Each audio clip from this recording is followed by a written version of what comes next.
takipçileri, Usta ile Eğitim serisinin 5. dersiyle sizlerleyiz.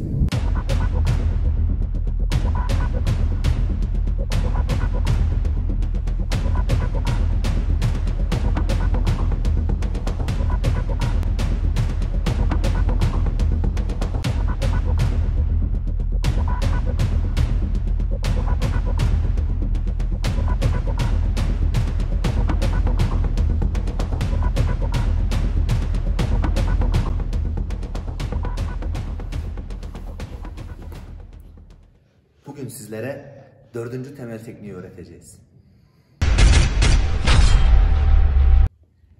1 dediğimizde yumruğu atıyoruz. 2 dediğimizde yine 1. ve 2. temel teknikten farklı olarak elimiz ilk önce aşağı blok gidiyor.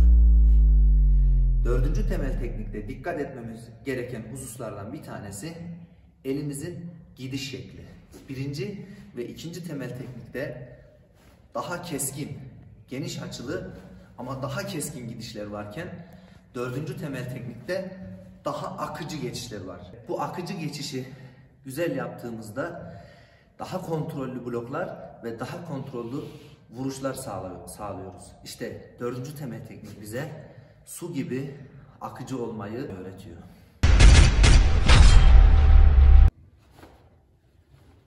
Üç dediğimizde elimiz yine yukarı blok yapıyor ama dediğim gibi daha geniş açılı ve daha esnek.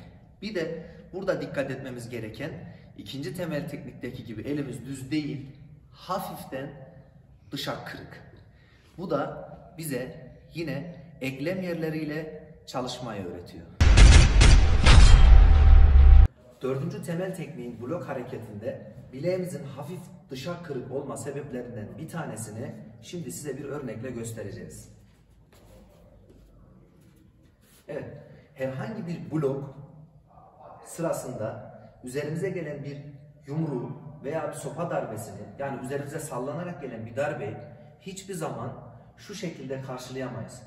Üzerime bir darbe geliyor, bunu karşılamalıyım diye bize düşünme zamanı olmaz. Birçok şey aniden gelişir. O yüzden başından beri tekrar ettiğimiz gibi her şeyin refleks haline gelmesi gerekiyor.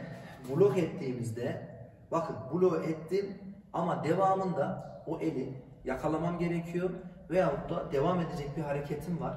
Yine burada bu eli yakalamalıyım ya da buraya bakayım da nereden yakalayayım diye benim düşünme zamanım olmadığı için bileğim onun eklem yerini hissediyor ve buradan hareket ediyor.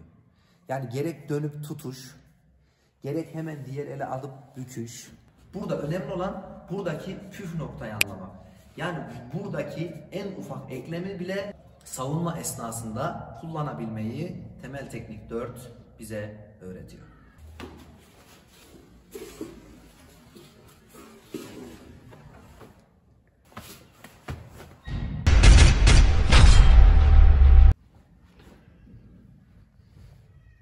Dört dediğimizde tekrar aşağı blok yapıyoruz. 5 dediğimizde bu elimi çekerken diğer elim yumruk olarak gidiyor. Ve tekrar 6 dediğimizde aynı elim yine buradan aşağıya blok yapıyor. Buraya kadar olan yeri defalarca tekrar etmenizi istiyorum. Çünkü buradan sonra özellikle yeni öğrenen öğrencilerimiz çok karıştırıyorlar ve hareketler birbirine girmeye başlıyor. Buraya kadar belli bir seviyeye ulaşana kadar bol bol tekrar edin bu 6 hareketi.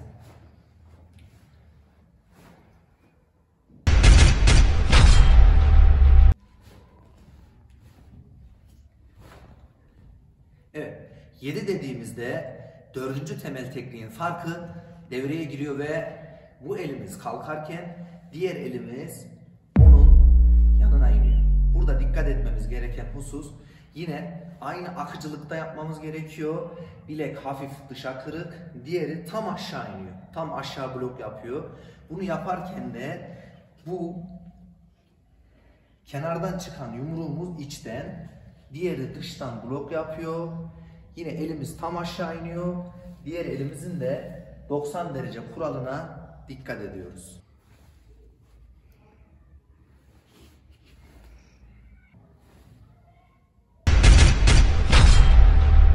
8 dediğimizde eller sadece yer değiştiriyor. Dikkat etmemiz gereken konu, yukarıdaki elimiz içten, diğeri dıştan ve aynı anda. Evet, 4. temel teknikte iki eli birden hareket ettirirken, birbirinin gücünü birlikte kullanırken hareket gücünü ve farklı hareket etme kabiliyetini geliştiriyoruz. Yani bir elimiz başka bir şeye giderken diğer elimiz de başka bir hareketi yapabilmeli. 4. temel teknikte bize bunu öğretiyor. Bu elimiz buraya giderken içten, diğeri dıştan gidiyor ve hareket bittiğinde aynı anda yerlerine ulaşmış olmaları gerekiyor. Yani önce bu, sonra bu değil. Veyahut da farklı hareketlerle değil, aynı anda ellerin hedef noktalarına ulaşmış olmaları gerekiyor.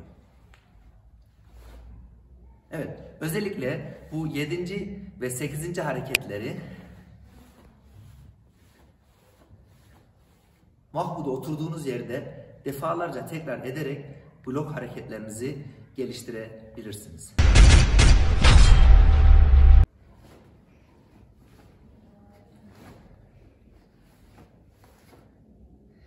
Dokuz dediğimizde yine aynı eller yer değiştirirken alttaki elimiz içten, yukarıdaki elimiz dıştan gidiyor. Farklı olarak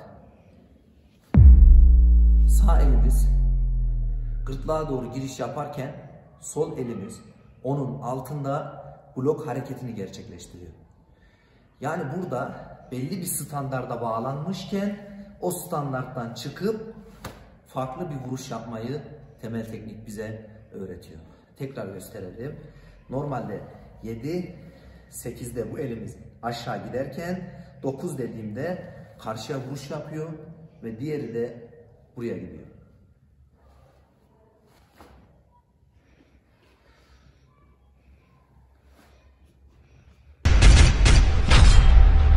Evet, bu son vuruşta da elimiz hem blok yapıyor hem vuruş yapıyor.